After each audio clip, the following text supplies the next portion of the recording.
You are now entering the Honeysuckle Podcast. Welcome to the Honeysuckle Podcast. Today's guest is Michael Thompson. Yeah. Thanks for coming on. The reason that we're speaking today is because, and correct me if I get this wrong, you were the longest serving prisoner for non-violent cannabis offense in Michigan. That's right. It's a title that nobody wants. Definitely, I didn't want it. That's for sure. Yeah. And so shooting at Michael's house in Burton. How far from where you got arrested is this house? It's about 3 miles. Okay. wow. Where do you mind if I just? Yeah, Okay. please. Where did you grow up? Did you grow up in Flint? Tell us about your background. Yeah, I grew up in Flint most of my life, and I attended Flint Central High School, as well as junior high school, Whittier and Walker School, and so I played basketball for Central. I used to be a decent athlete, and my mother used to enjoy. She enjoyed watching me play. She enjoyed wanting to see me play ball. And after I got out of high school, I never touched another basketball. I got all them scholarships and stuff. I never touched another basketball, and that kind of disappointed her, you know. And I started working for General Motors. Well, first I went to the military, and then after I got in the military, they was hiring veterans, and so I went in General Motors. I worked for Delphi. I worked there for 12 years, and then I got interested into productions. That's when I got to doing Aretha Franklin, Gerald Levert, Bobby Womack, Patti LaBelle. I started working with some of the major artists in the world. Yeah, those are still legends. A lot of people, the first thing they said Detroit, because the the type of artists I was doing, it was A-market artists. Yeah. And Flint is a B-market city, but I made it happen in Flint, you know, and a lot of people, Pine Knob and Fox Theater, they was kind of upset at me for bringing Aretha here first and still bring them to the Fox and stuff like that. But Aretha Franklin opened a lot of doors for me, man. I mean, if it wasn't for this incident here that put me in prison, she opened a lot of doors with Procter & Gamble, Budweiser, and all of them. And when I put that orchestra behind her, and she had people from Budweiser come here to see it, and it was beautiful. And so it's just that I owe a lot to Aretha Franklin, you know what I'm saying? She, out of all the artists, I can say that she's a beautiful person. She's a beautiful soul. And man, can she count some money. She can count money better than a street person. Aretha Franklin know how to, you know, and she count her own money. An hour before she going, she count her own money. I don't care if it's $50,000, because I owed her $50,000, and she counted $50,000 like it was nothing, man, you know.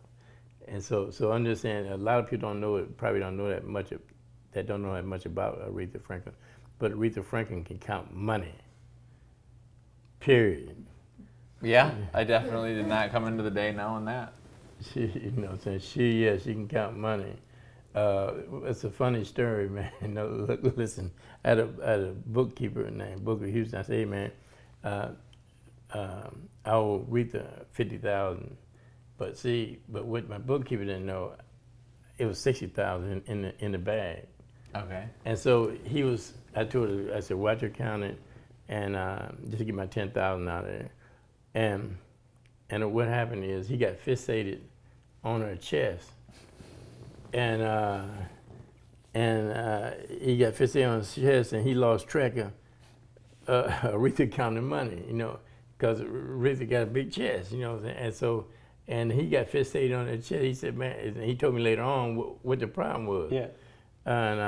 And so Rita got to finish counting the money, and she said, it's all there. I said, no, Rita, it's 60,000 there. And she didn't even argue with it. She said, oh, is it? And she pushed the 10,000. So she knew it was 10,000 over. But then I told my bookkeeper, I said, you can go home now, man, because I don't need you, you know. And so, and then he told me what happened. And he got fixated on her chest, you know. And so I laughed about it, and so I told him, man, you can't be doing nothing like that. You know, you could make me lose 10,000, you know. So do you love music? You're a music lover? Well, I love promotions. I mean productions. You know, what I'm saying? I love putting them asses in seats. You know, what I'm saying? I love to see a 30,000 seater and knowing in about 3 or 4 hours I'm gonna have all number of asses in the seats. It can be filled up. That's what I enjoy. You know, as a young boy, since I was 9 years old, I used to like to see go in arenas and have a thing about, you know, just seeing people go in arenas and fill them up, you know. And so when I got older, I had the opportunity to make it happen on my own, you know, and I turned out to be pretty successful at it. So would you say that you had an example to be an entrepreneur growing up, or did you kind of learn to be an entrepreneur? Well, no, I owned businesses since I was 21. You know, I had big body shops, 5-car garage body shops, and I was doing big dealership cars and stuff like that. And I had a major hand car wash. It was lined up, you know, stayed lined up. And then I had a pool hall that drew all the top players in the world. Because I was a shooter, you know what I'm saying, and I was shooting for big money. I was shooting for $5,000 a game, you know, and so I was shooting the guys like Sunshine out of Memphis, Bugs out of Chicago, Mesorex, you know what I'm saying. I shot Minnesota Fats in Lake Tahoe, but everybody said that his eyesight was going the reason why I beat him. But I beat him by 25,000, so he should have checked his eyesight before he tried shooting me. And Minnesota Fats, his eyesight going now, you know. But the thing is, I caught him at a vulnerable time. He just got a name, you know, Minnesota Fats. So we're at the Hustler. I did notice the pool table in the basement. Yeah, but I don't shoot no more. I'm gonna tell you a story because. A guy died in my arms, you know what I'm saying? And he died in my arms because I beat a guy and he jumped in front of the bullet for me, you know, and the guy was a sore loser, and I guess he couldn't go home and tell his wife that he lost all that money, you know. So it just went on kind of thing. But I never touched another stick. Pool table was down there, it's just for looks, for other people want to shoot, not for me. Oh wow! So he. I never touched another pool stick, man. I don't have no interest in it no more. I used to chase shooters. I used to rob people. You know what I'm saying? They get a little money. You know what I'm saying? The guys can't shoot. You know, I used to play like I couldn't. I used to have a sneaky peek, look like a regular Q stick, but it's really a sneaky peek, and it cost me $1,500. And I used to have my stick when the guy knew I was a shooter. I used to shoot with a stick called Josh from the West, and it cost me $2,800.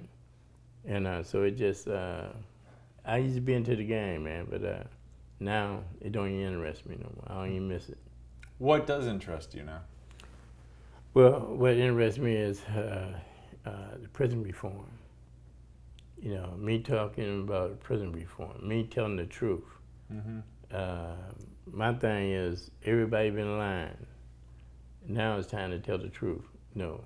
And I'm telling them about what I seen with my eyes and what I heard with my ears and what I experienced, you know, on a physical tip, you know. And so it's, them politicians is, them young people, you can see how the streets are. the young people is tired of hearing clever speeches. They tired of hearing slick politicians talk and run for election. Every time you see them, they only pop up when election time comes, you know. Yeah. And they tired of that. You know, them young people don't want to hear that anymore, man. They want somebody to tell the truth. Yeah. Well, I mean, I think it's something like 40% of the world's inmates are in America. And we're only like 3% of the world. We have 40% of the inmates. Ain't that something, man? The richest country in the world. Richest country in the world. I mean, it just looks like what it is. It's slavery 2.0. You know what I mean? It was about putting as many people that, you know, white people didn't like in prison as possible. Well, it is slavery. Anytime you work a guy hard in prison, like the way they working them guys in chow hall and all that, and then you only pay them, they only make $3 or $4 a day. I mean, just think about it. What else do you call it? Yeah. Well, not only that, but I heard they like claim the income. That's what happened to a friend of ours, Shawana, that she was discussing. She went to apply for benefits when she'd gotten out. And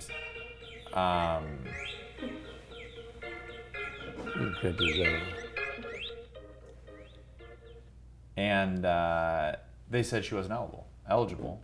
And she said, well, how can I not possibly be eligible for this? And they were like, oh, well, according to your taxes over the last 7 years, you've made a couple $100,000. And she's like, well, that would be difficult. I was in prison.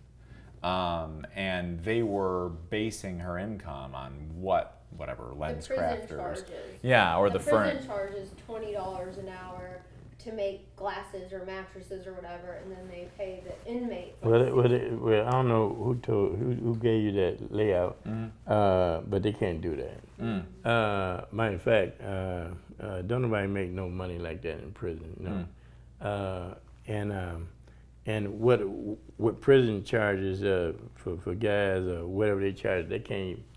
They ain't got nothing to do with no prison, and that's against the law. You know, if they done something like that, you know. This was in New York, so I'm not sure. Oh, okay, yeah, okay, yeah, New York. Yeah.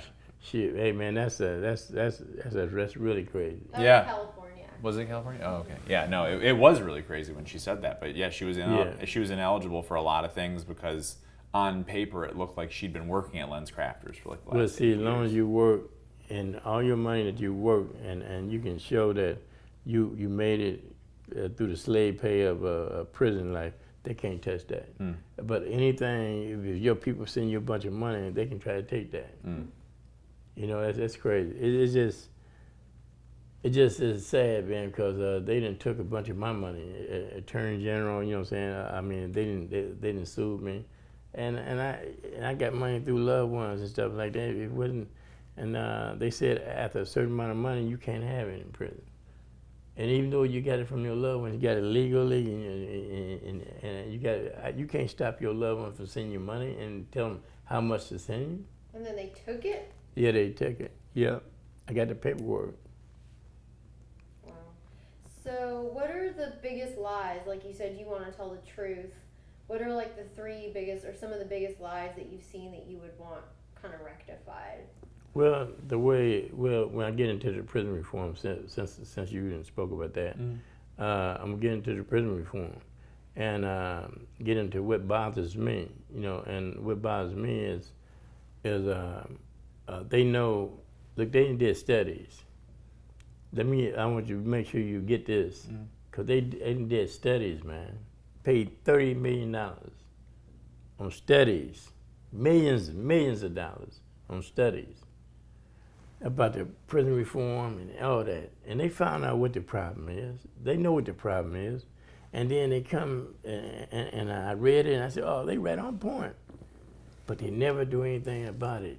All you see them, they disappear, and the money, where all that money they paid everybody, where's that going? You know what I'm saying? Who got all this money? What they gonna do about the studies? Usually when a study is done, they got a solution. All you see is they disappear, and then the next 10 years, they'll pop back up again with another solution. New study. You know, a new study and all that. And what I know is for a fact, the habitual offender, which they got me on, when they came and got me in, the habitual offender should never and you probably know it as 3 strikes. That should be abolished, man. That's only for people of color. You know, you don't never see white guys get a bitch offender. You know, you find when you go through the court system, it's black guys. Bitch offender, they put it on your ass so quick. That's the new rope. That's the silent killer, man. That's the one that don't have no. That's the new lynching. That's the new white robe. You know, and then felony murder. Look, man, don't you know how many guys is in prison for felony murder that didn't do anything, didn't even have a gun, but they doing 40, 50 years, been in prison 40, 50 years, a bunch of them. Horace Peterson, Philo Hunt. Then you got guys like Robert Cannon in prison for a fist fight. He been there 36 years for a fist fight. And see, so I'm just saying you got guys in prison that was using drugs, man. They had a drug habit. So anytime a person got a drug habit, he's sick, man. Yeah. He's not well. Yeah, that's a healthcare issue, not a criminal history. I was just talking to some people the other night, Glenda Thompson and Gladys Thompson. I was talking to them. I was over their house, and they wanted to tell me about their cousin and their nephew. And he said, listen, he stole from me. He stole my car. He stole money from me. But he's not that kind of person. I love him. We love him. We want to get him home. And he told me, could you speak about him? Could you speak about it? His name was Leverett. And I said, wow. And he said, after he did all that, you still want him back? She said, yes. We want him, and he can stay with me. And she had a nice home. And they really want, so what that tells me, just because a person is in there and in prison and he's using drugs, that don't mean that he's a bad person. You know, that don't mean that don't nobody want him. Well, that's what the current conversation is that we had the crack epidemic, but now we have the opioid crisis. Yes. It's a health crisis because it involves white people now. Yeah. When it was just black people, it was an epidemic. We needed 3 strikes. We had super predators out on the street. Yeah. But now that it's literally everyone in America is hooked on heroin. You're right on point, man. You know, then suddenly it's like, Jesus, we should get these people some hospital care. Yeah. Well, why would you put that nice white man in the prison? He's got a health problem. Yeah. See, you're right on point, but they don't want to hear that. No. And then when you go, then when you got the felony murder, then you got guys. Man, listen, you got so many guys in there that did 40 years up for felony murder and didn't even have a gun when they went in. See, felony murder means because you was there. It don't matter you didn't have no gun or nothing. Just because you was there, you won't get just as much time as somebody pulled the trigger. So if you go in there to rob somebody without a gun, and you got this trigger happy, bloodthirsty guy with you, and then because his mentality, now you got to spend the rest of your life, and this is not you. You was just trying to get some quick money. You probably was smoking dope, or you probably want to get some marijuana, or whatever. Yeah. And these guys is in prison, man, still all these years, and they didn't kill nobody, and they not killers. I know the one Pacific. Named Horace Peterson, I know him perfect. Clearly, man, I went to school with him. You know what I'm saying? He was a hell of an athlete. Yeah. And then you got, but they know that. But I want to get back to something. But they know that. Then you got a good time. They need to bring back the good time and let the guys earn their way out. You know, give them some good time. You know, they can earn days. You know what I'm saying? What you did. Yeah, just like I did, you know what I'm saying? And, but I didn't earn it like that. You know, I didn't earn it, with no good time, though. I didn't get no good time. When you got the bitch offender on it, it's just day for day, man. You know what I'm saying? So so when you put that bitch on you, it's day for day. And so it just, it's so much is going on, man, and they turn their head to it, and then they setting guys up, trying to trigger them off, to make them, they know exactly what they said, and make them mad, and so they can do something, and then when they raise up at them, then they'll set them up with the same. They said, man, I didn't see them set about so many guys up with the same damn knife. Just put them in the right situation, get it to them, and then let them get themselves more time. Yeah. Just put a knife in their cell. Yep. That goes on, man. That happens. Of course. You know what I'm saying? And many times I had to bite down. You know what I'm saying? The police talking to me and just trying to provoke me and talk to me like I was a straight up punk or something.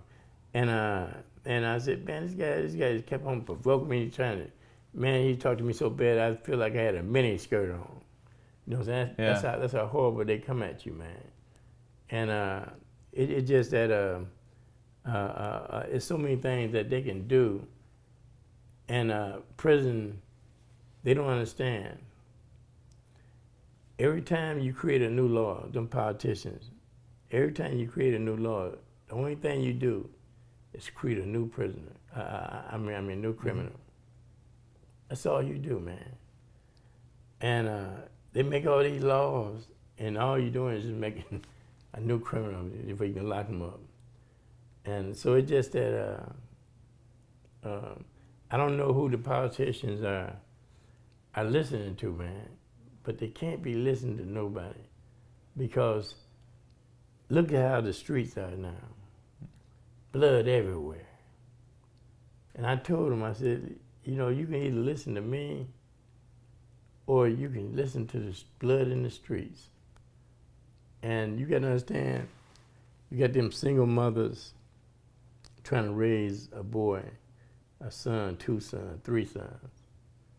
And then when she go to work, they turn to the streets for love. Because she ain't got time to, she trying to make it, she's trying to keep 3 jobs. Yeah. And then eventually, penitentiary will become their mother and their father. And that's what's so sad. Yeah. And I think they set it up that way because it's punitive. You know what I mean? So it's like our system is punishing, and so they probably think like that's what a mother and a father should be. Almost like you have to be subservient, and we're going to dominate you and punish you and all this stuff. Yeah, but that ain't punish. That's torture. The way they doing it, and then the food they feed you, man. I mean, when you put all this together, the way they feed you in there, your health care, man, look at me. Get this, man.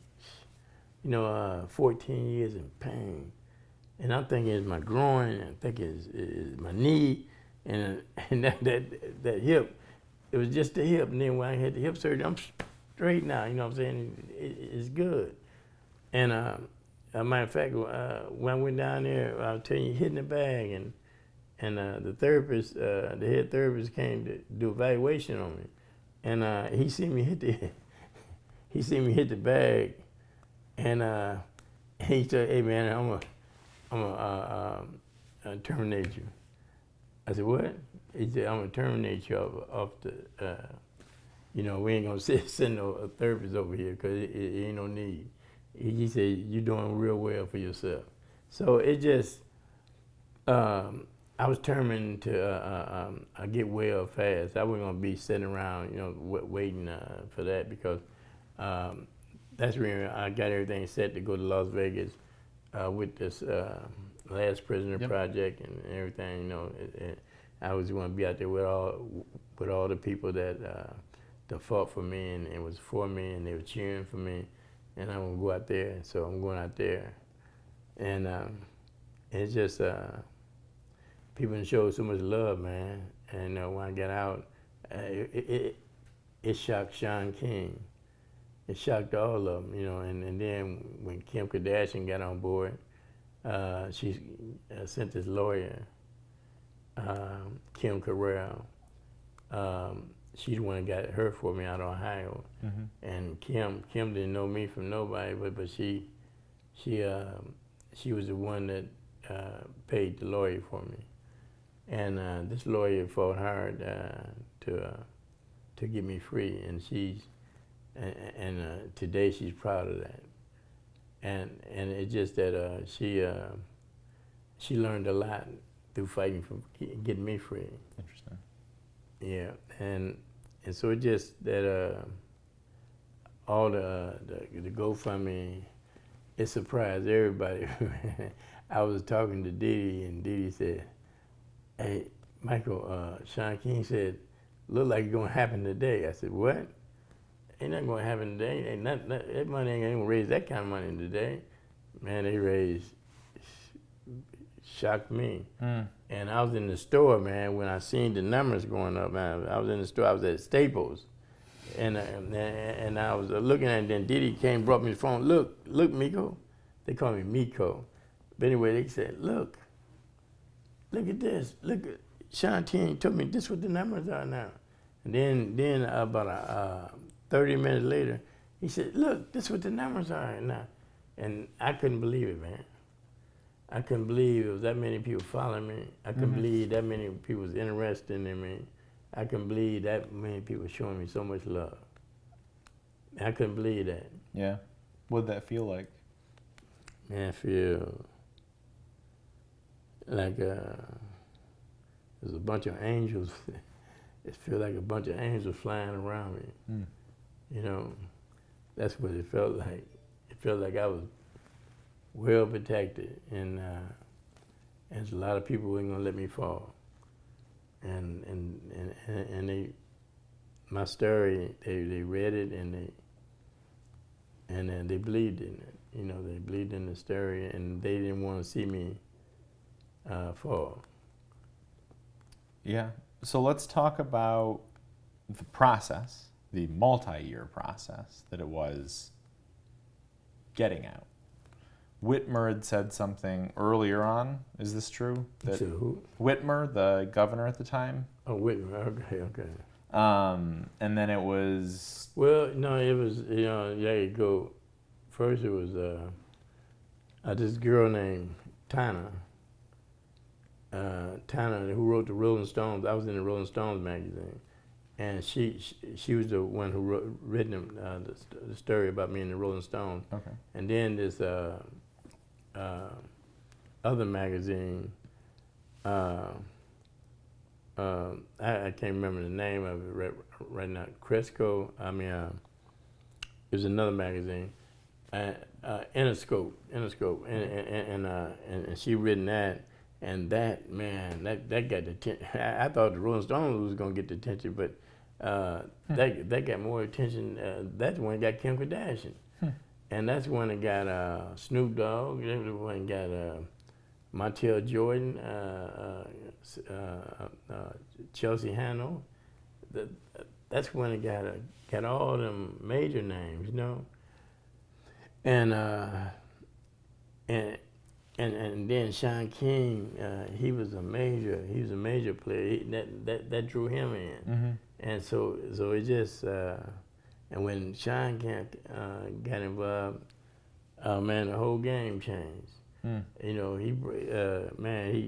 it just things started happening, and then you had a girl named Chelsea Satula. She got a big, especially down in California. Man, she stuck with me through the GoFundMe. She stuck with me through everything, walked me through it, and then you had Didi Kirkwood. Didi Kirkwood was Chelsea Satula, and Didi Kirkwood was, man, they was babysitting me, man. You know what I'm saying? I didn't know nothing. I was in 25 years of hatred and hell. You know what I'm saying? And they schooled me on everything, let me know. Then the GoFundMe, Chelsea Satula walked me through it and filled out the proper paperwork and did the right things for me, man. She was trustworthy. She was really for me. She was not trying to take nothing from me. She was trying to make sure I had the best of everything. Her and D.D. Kirkwood. And those are the major players today, you know, as well as my lawyer, she's still with me. And they all gonna be this story about my life, you know, you heard about that, you know, it's coming out.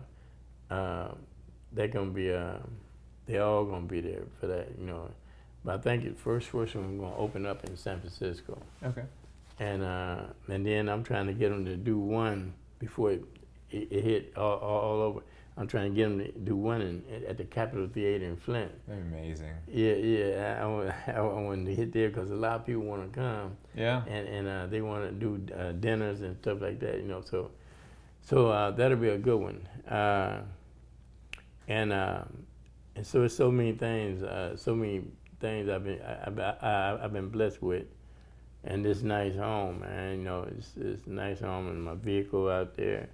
It's just, I never could imagine, man. I know one thing, it ain't nobody but God. Nobody but God. Nobody could have did it like this, man. You know, I didn't do it. Yeah. You know what I'm saying? And all I done was, I survived 25 years of hell. You know, I survived 25 years of torture. I survived 25 years of pain. You know, I survived 25 years of being elected, you know, this and that. And that's the reason why I see why so many people, when I wash my clothes and I put it on Instagram, man, I got about 20,000 people, man. It was cheer me on. And I didn't know they was following that close about me washing my clothes. Yeah. No, social media can be really strange. You know, I'll run into someone I haven't seen in maybe 5 years, but they keep up with me on social Instagram. So they'll ask me something like that, like happened yesterday. Like, oh yeah, no, I totally forgot that I put that out there.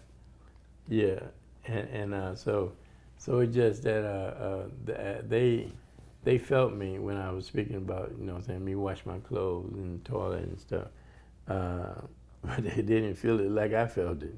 You know, it just that, but you might look at it as bad or something, but. So, tell us, I want people to understand, because I think that, like, your common person doesn't understand the psychological toll that prison has on people. They just think it's part of the system when people go to jail and all that, but, like, they're, you know, some would say there's like forgotten people in there, and they're not, though. You know, they're human, and how do you humanize them, and can you explain just to like your average person like what these people are going through? You know what I mean? Like, they're not just doing time. Well, that's a good one, because a lot of people wouldn't, through the 25 years I was incarcerated, I seen a lot of them commit suicide. You know what I'm saying? A lot of them didn't make it. And I didn't see, it's a common thing for a guy to cut his wrist and end it and go to bed and just cut his wrist and just bleed through the night. You know, that's a common thing. And then you're right. No, but there is guys been forgotten in there. You know what I'm saying? They didn't have no family from the very beginning. You know, and then a lot of people don't understand addiction. So that right there brings a problem to a person in prison, and the people don't understand it. They might be angry at what they did to them before they went to prison. You know, so it's just that prison is not no place where you're gonna eat well. Prison is not no place where you're gonna get good health care. You're not gonna get good health care whatsoever.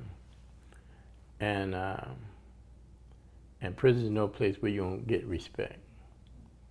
You know, prison is based on a lot of disrespect.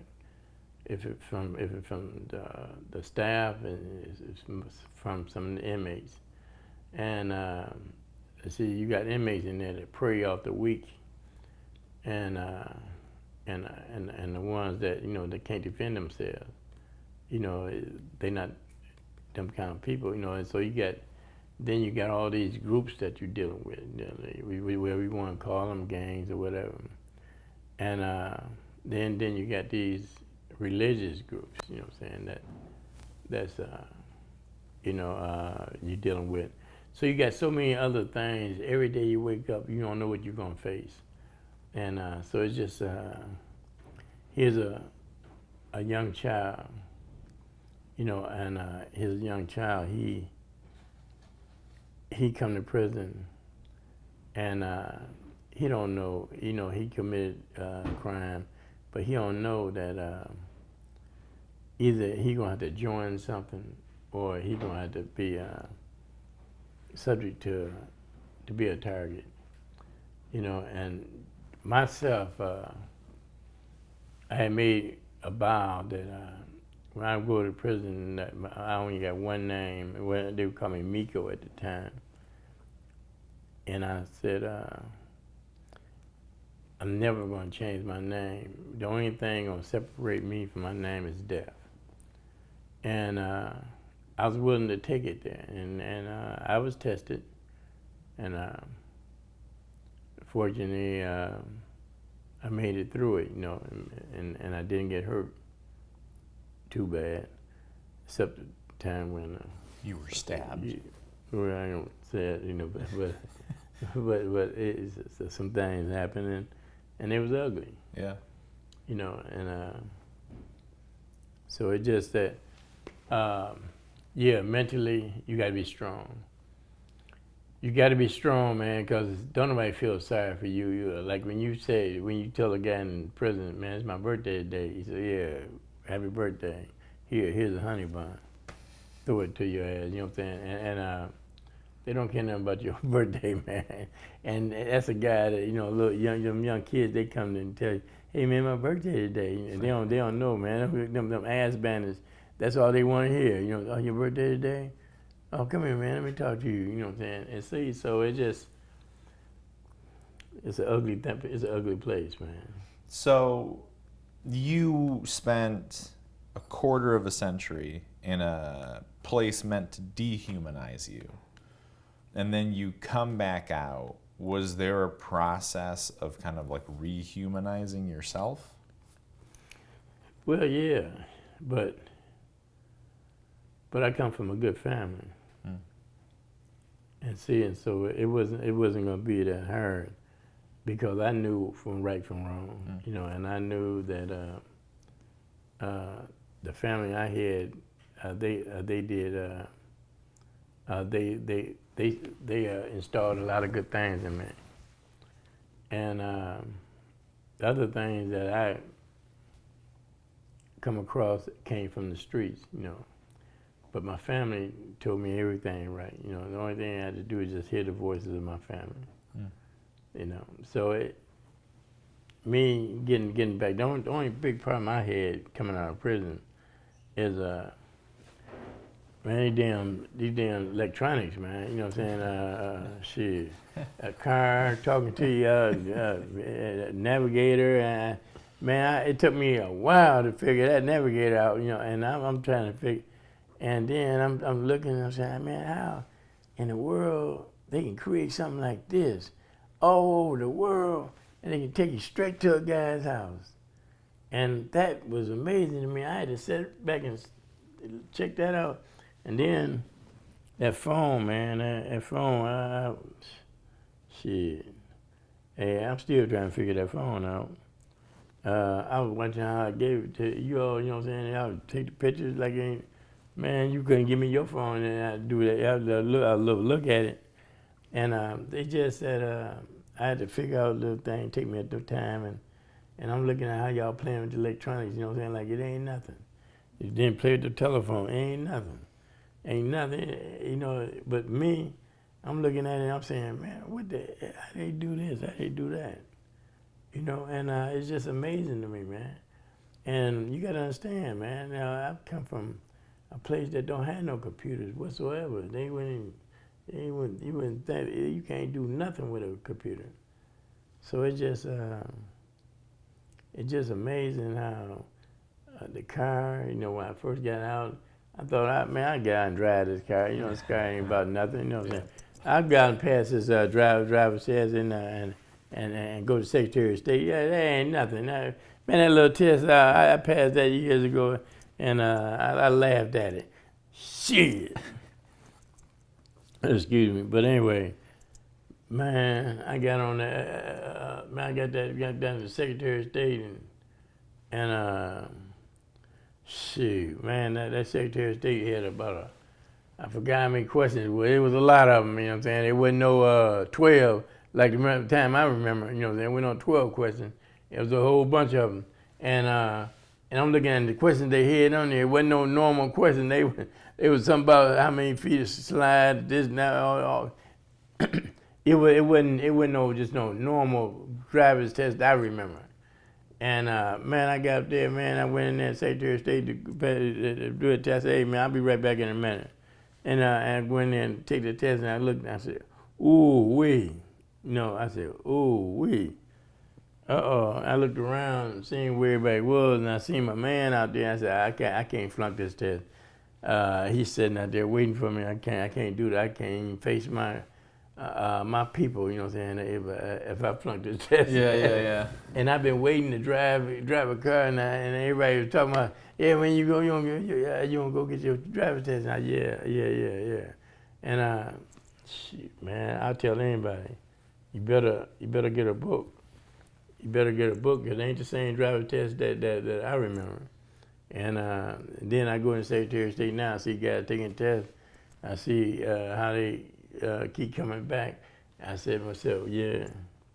And then when it came down to the driving part, I had that big Ram, and he gonna tell me to park it where parallel park where they got the cars, and he measuring for cars. I said, man, yeah, that big truck of mine, I can't. You tell me that's me to park right there, parallel park right there. He said, look, you got to park there, you can't be back and forth. I said, what? You know what I'm saying? Yeah. And so I said, man, is you serious, man? He said, yeah. Man, I looked up to the sky to God. I said, God, I need some help this time. I need some more help. And so just so happened, man, I dropped it in there, man. Dropped it in there, and then he told me, then he laughed, and then he got in the car with me. He said, you passed. I said, okay, we're just riding around then. I said, wow. But it's just, everything been different, man. It's a new world, man. It's a new world. Yeah. And the old world is gone. This is a new world. Everything is new. And the people done changed. You know, people don't care about people no more. Really? What do you mean? You know, they don't. I remember a time when they used to help people cross the street, you know, and help you if you see you got a bunch of groceries, and the person used to hurry up and run and grab it. But shit, they don't give a damn. You fall on the ground with it, you know. They don't care. And it's just that it used to be a lot of love, man. It used to be a lot of love showing love, you know. And now you can't tell me there's a lot of love with all this killing going on. No way this can be love. How in the hell that's love? How in the hell love has even got something to do with anything now? Yeah. Do you keep in touch with inmates, like people in jail, like write letters that you know? No, but I can't help but to get something from them because of what I'm doing now, this prison reform thing. So and they cheer me on, and I get messages that, hey man, you're a hero, you're a hero. Hey, keep it up, man. Hey, and then I done got mothers that call me and ask me, can you speak about my son and you know, and stuff like that. But as far as me getting in contact or talking to him on the phone, no, I can't do that. That's a quick way to go back to prison. Really? Yeah, oh yeah, you can't have no communication with another Because your prisoner. sentence, and this is something that we needed to be specific about when we interviewed other people, your sentence was commuted. Yes, right. You were not pardoned. No. And there is a big difference. Yes, between right. the That's two. right. That's right. You got it right on the nose. And you know, but everybody's saying, you know, ain't no way I should have got 4 years probation. You know, after doing 25 years for that. You know, but Are you serious? You got 40 yeah, years worth of probation? no, 4 years. Oh, they said 40. Oh no, Yeah. I got 42 to 60 years sentence. And For 3 pounds and 3 strikes. yeah, 3 pounds of marijuana and felony firearm. And in Michigan, what they do in Michigan is they stack the charges on you before they can bring an habitual offender. It's only one case, but they bring some other charges to make it to stack the charges, you know. And then when they stack the charges, then they can bring the habitual offender, you know. So you had, if we're using the strikes model, you'd had 0 strikes going into the case that eventually would land you in prison. They gave you all 3 strikes at once? Yeah, they stacked the charges. They brought enough to make you a habitual. Yeah, made me a habitual. Yeah, right. And that's the reason why Montel Williams. That's the reason why he was so hard. And that's the reason why he did that. When you get a chance, look at the pod I did with him, man. Mm-hmm. And you'll see, you know what I'm saying, what he said. You know what I'm saying? I mean, he was right on point. He did his homework. He studied and he was going at him, man. He was going at him big time. And this lady, Attorney General, this Nessel lady, Attorney General of Michigan, she went hard, man. She wrote a letter for me. Oh my God. She wrote a letter for me that you wouldn't even believe. You wouldn't believe, you know what I'm saying, a letter that she would write, and she's the Attorney General, and she wrote it for me to get free. So something that I'm constantly curious about as someone who comes from privilege is where does the anger go? Because obviously throughout this whole process, you've had reason to be very angry. Like, where does it go? Well, I have always believed that nothing happened. You know, there's a reason for every season. And I've always believed that God hit my back. And I really believed that. And then when it came down to it, he did have my back.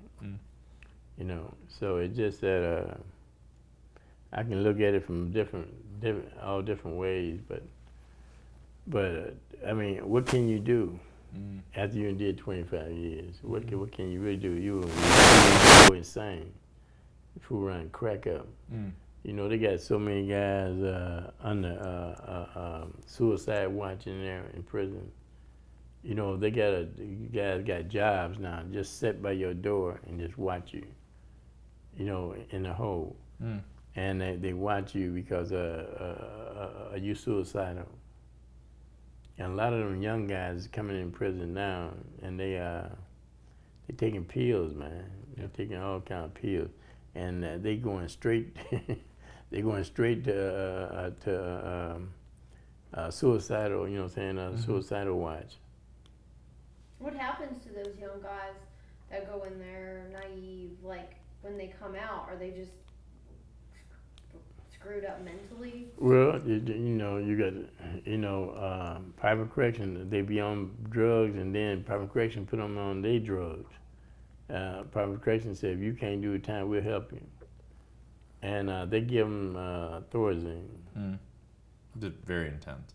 Yeah. It make you walk around like you're a zombie. They give them medicine that they walk around like slapping from the mouth and all that kind of stuff, man.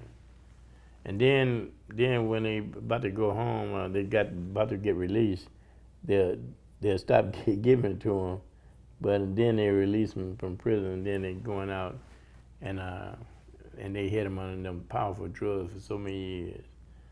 And so, what do you think they're gonna do, man? They're gonna find another powerful drug. And then they're gonna find a way to get it. You know what I'm saying? By taking a bunch of people's lives, man. Going inside of a lady's house and strangling her Them type of guys, they do everything alone. They'll sneak, walk around, they see you, and then they take advantage. But the most people they take advantage of would be women. Mm.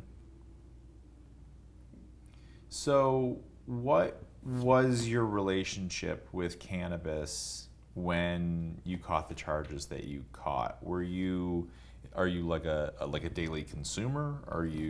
Is this part of your business model? Like, what was your relationship at the time? Okay, my relationship with cannabis was zero.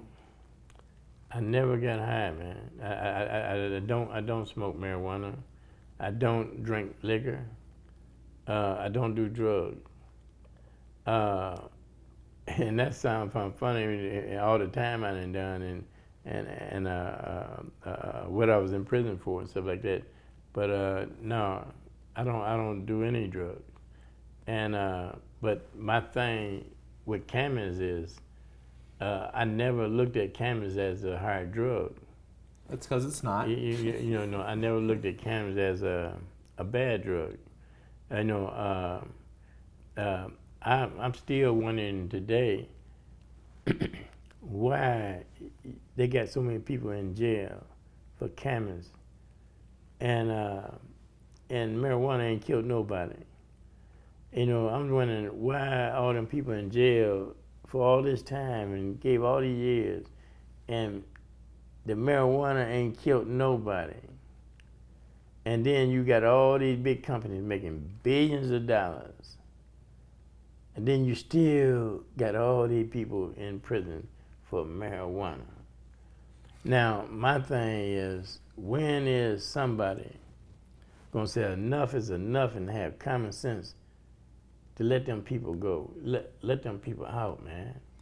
I think that, and it's documented, going back to at least Nixon, that this was meant to be a tool to oppress people of color and hippies, that's what they called them, but people who didn't think like they thought, as an effective tool in getting them out of their way. And you can't look at the system and come up with any other reason that something like cannabis is even illegal in the first place.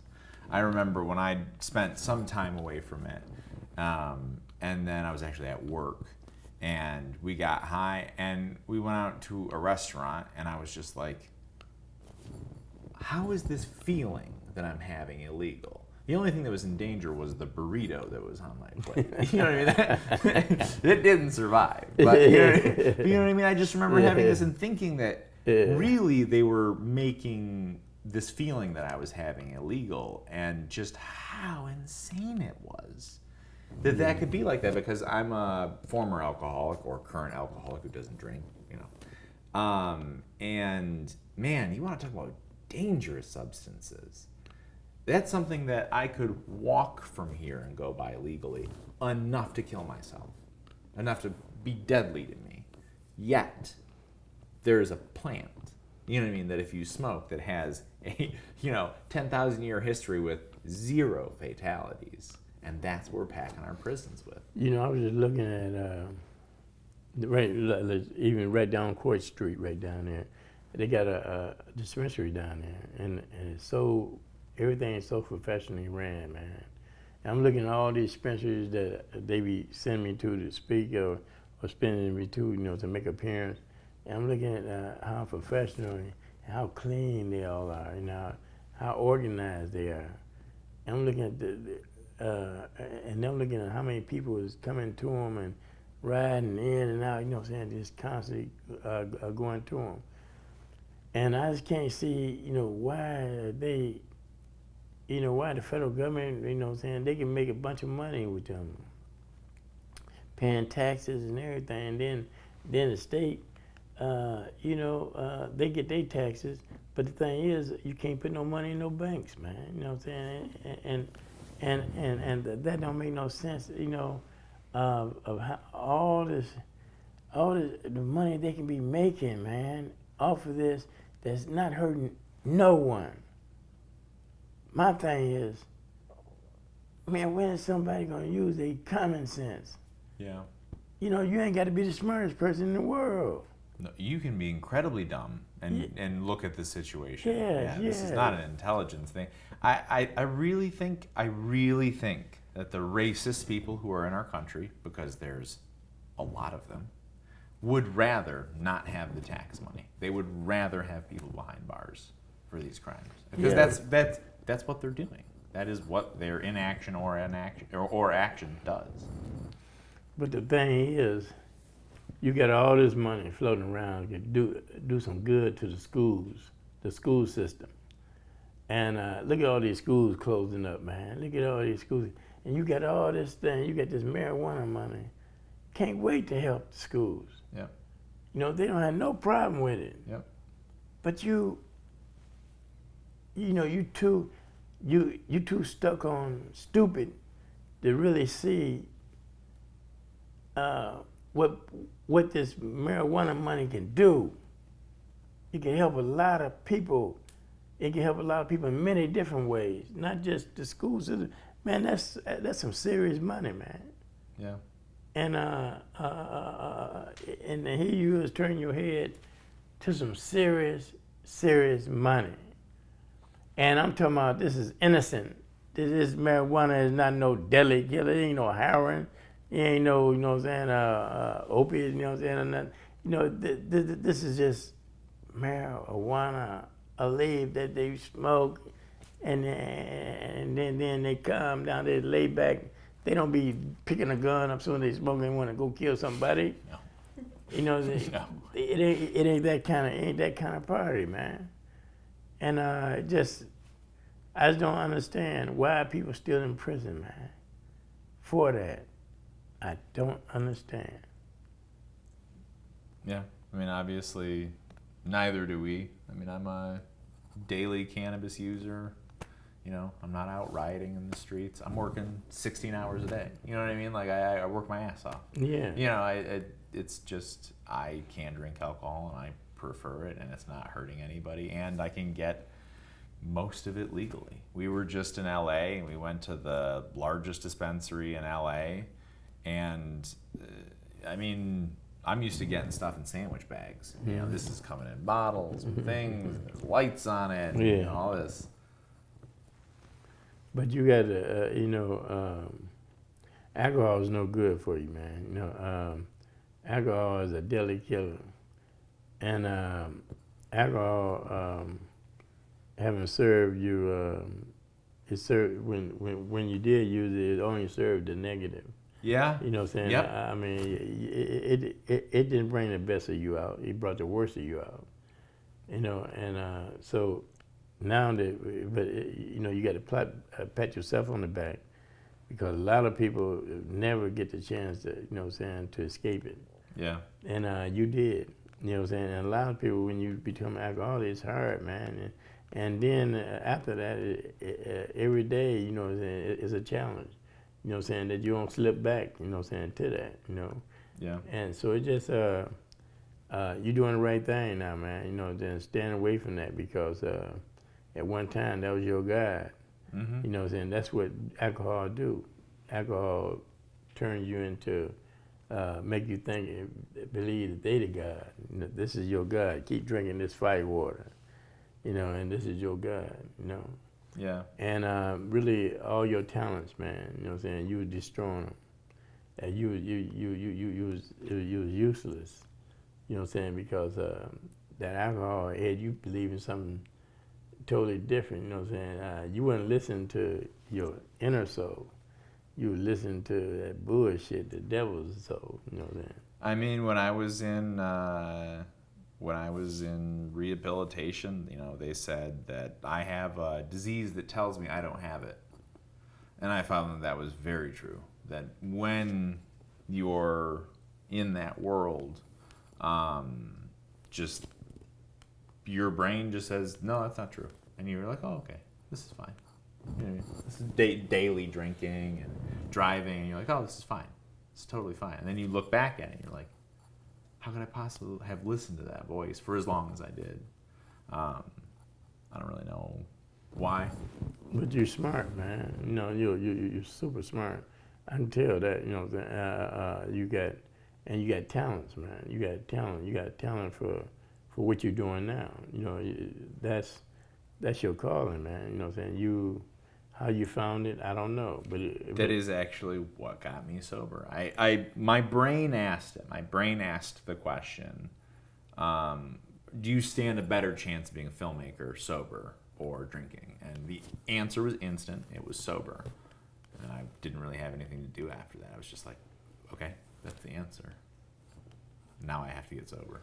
See, but you got to applaud yourself. You know, you got to pat yourself on the back, man, and because a lot of people don't escape it that easy. And a lot of people go all the way down, you know, and destroy their own their families, their marriage, everything. Their kids don't, you know, they don't even recognize their kids anymore, you know, because their kids, you know, don't feel the love from the father, you know. So that's the reason why it's good that you escaped it, man, and good you can look back at that. Yeah, I'm very fortunate. Yeah, well, good you can look back at it, because I'm telling you, the real deal, a lot of people don't make it, man. You know, a lot of people, you know what I'm saying, they use that excuse, well, I'm an alcoholic. You know, and every day, you know, hey, you ain't no alcoholic, damn it. Just quit drinking. Yep. You know, just quit drinking and realize what you're doing to yourself. Yeah. Yeah. So I was wondering, not just that you're a person who's seen a lot of life, you've experienced a lot of life and a lot of the really shitty parts. What is that wisdom? You know what I mean? How do you tell someone from your vantage point of wisdom? You know what I mean? Someone younger than you. You know, what should we really be concentrating on in life? What's really important? What's really important is to tell the truth. Everybody's running around here lying to each other. And nobody's telling each other the truth. It seems like don't even give a damn about the truth anymore. And it seems like, you know, just like a guy's in prison, for example. You know, they feel that they're a burden on the taxpayers, so the citizens don't care nothing about them. And then they feel that because their vote don't count, the politicians don't care nothing about them. And see, so they saying to themselves, they said, well, hell, what we got to lose? The hell with them. Ain't nobody caring about us. And then when they get out, then they said, well, the hell with y'all. And the hell with everybody with you, you know what I'm saying? And I don't care nothing about no rules or laws. You know, so I'm going to get mine, any means necessary. I'm going to get mine. And that's where they get out with the attitude that didn't nobody help him, didn't nobody care nothing about them. And that's what they're looking at. So my thing is, man, we got to start telling each other the truth. And them politicians lying to us, man. Yes.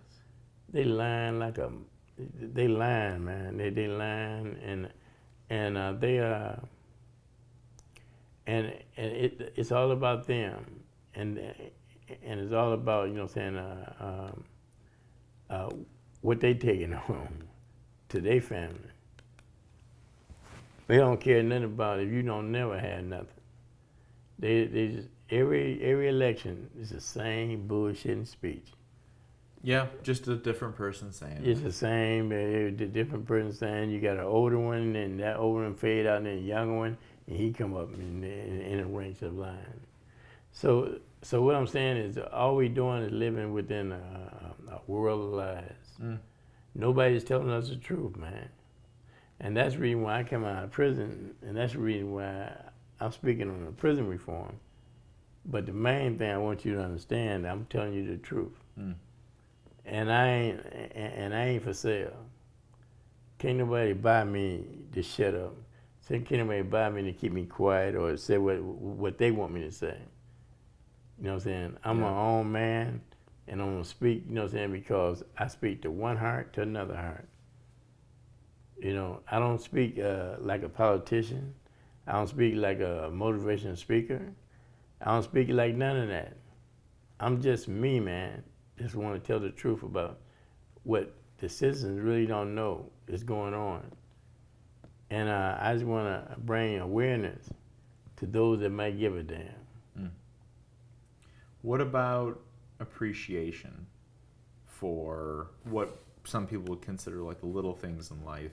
You'd mentioned doing your laundry, not in a toilet. What's that like for you when you're able to do the things the way you should have been able to the whole time? Man, that's a big relief, man. That's just a big. Just think about it, you know. You in the washing machine washing your clothes and the way it's supposed to be done. And then you got your own washing machine, you know, and it brings about you know what I'm saying, great joy, man. You know what I'm saying? That I ain't got to deal with that no more. That's all in the past. It's over with now. You know what I'm saying? Now I'm moving on to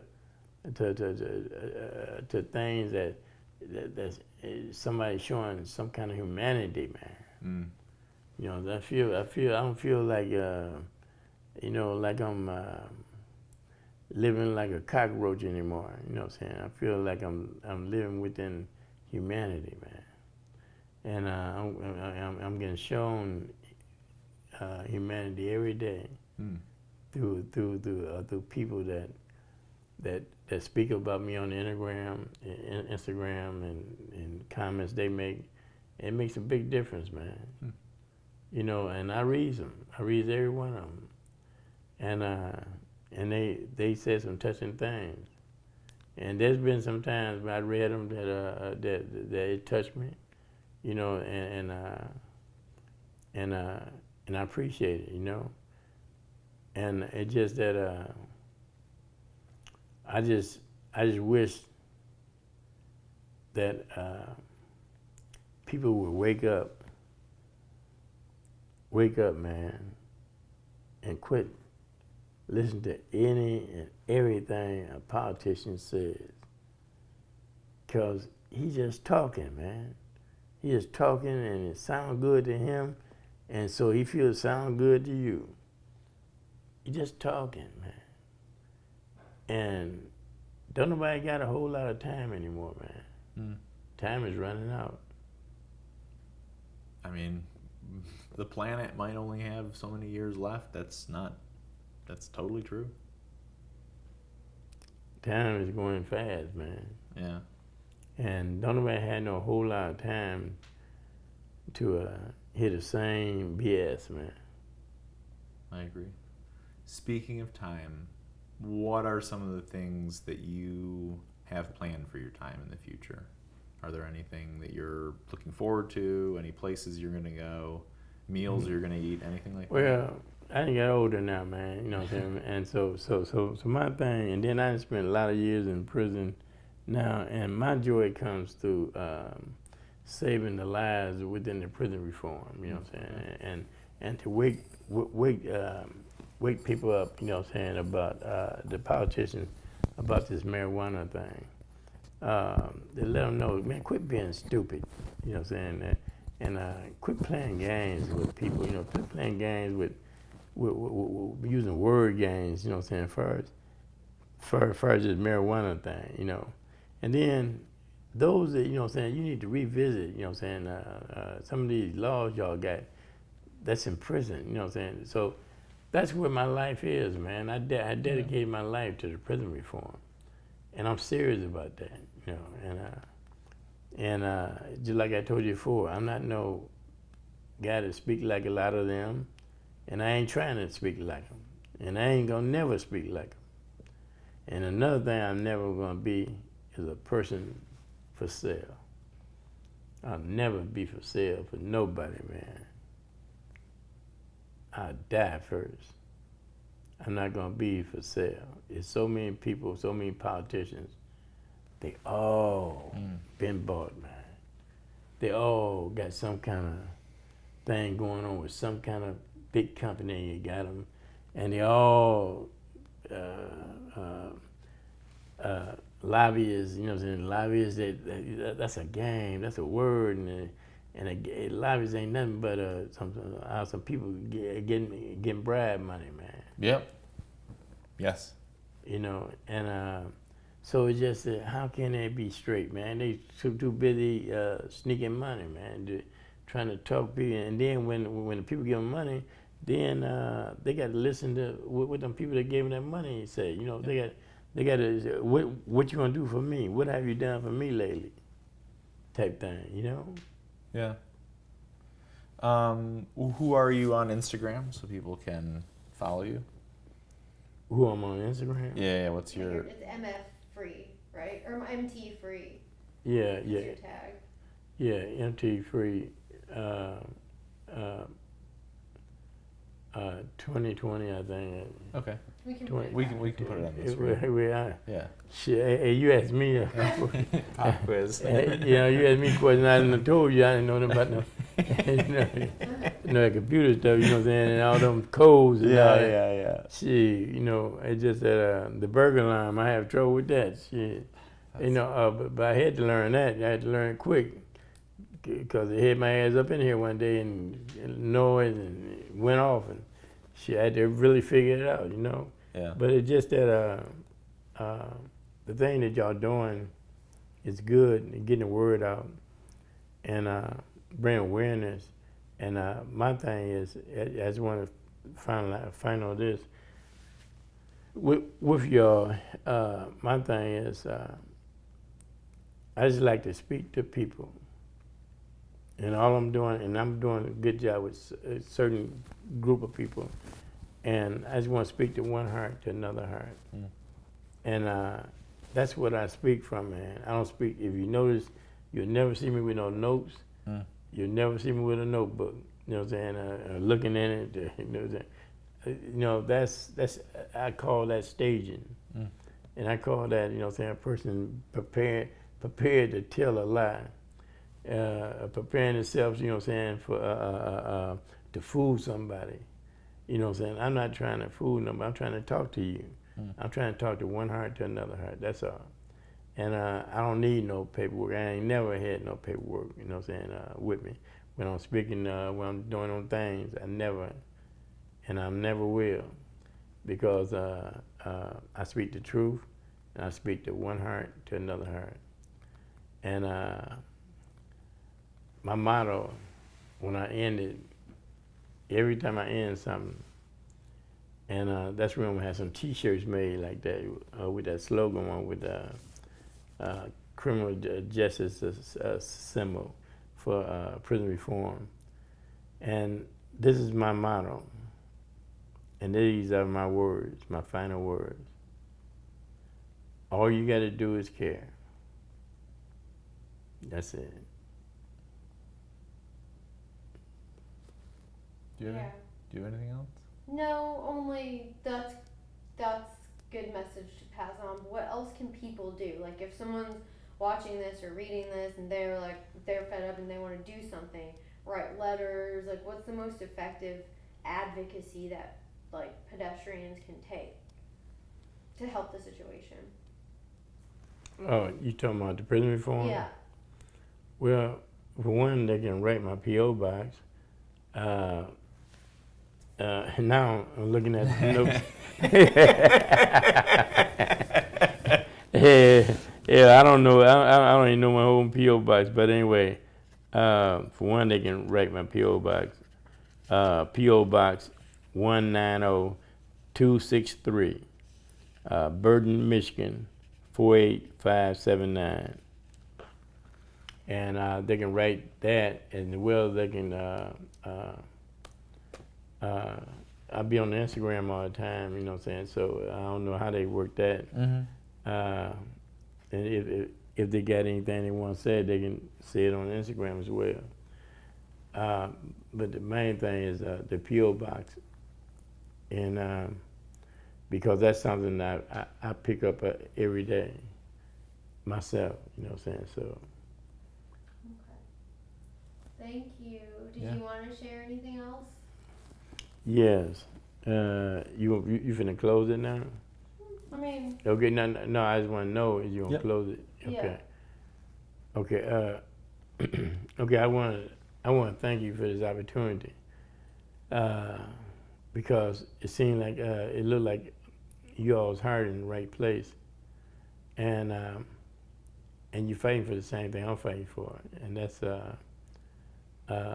for people to quit lying and tell the truth, and that's where I'm at, and I can tell that you all see the injustice has been done all over the country, you know what I'm saying, especially America. And then when you look at America, and then sometimes you have to be embarrassed.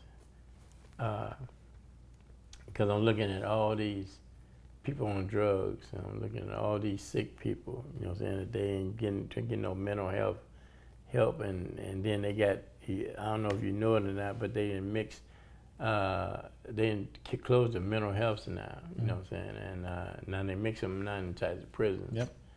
And so it's sad, man, because there's so many people that have been my bunkies, and they didn't, man, that's another thing you got to endure. You don't never know who your bunkie gonna be, and you might get one of them, you know.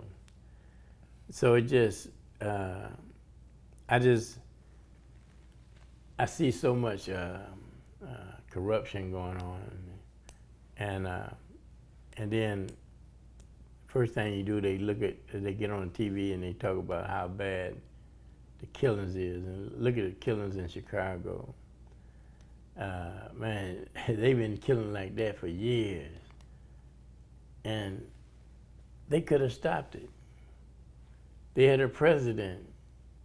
It was from there. From Chicago, and he didn't do anything. You know, he could have stopped it. Listen, if they really want to stop something, let that be a bunch of white kids dying like that. Oh yeah.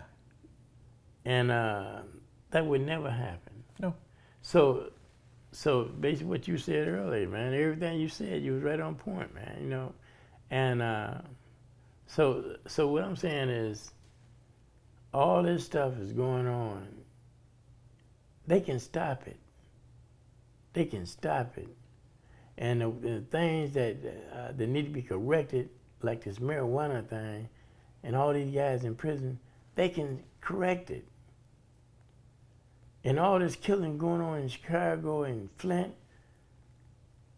they can stop it whenever they get ready. They know how to stop it. But they don't want to stop it because it's the right color killing each other. But let it be that whites start killing whites. And let it be that whites start getting killed. Yeah. And I don't want nobody to be killed, man. I wouldn't care damn what color you is. I just want the killing to stop. That's all I want. Yeah. And see, and so I just get sick of the news come on and they talking about the experts and they got the answers to everything, but they don't have no answer to all this senseless killing. Something is wrong. That's all I want to say.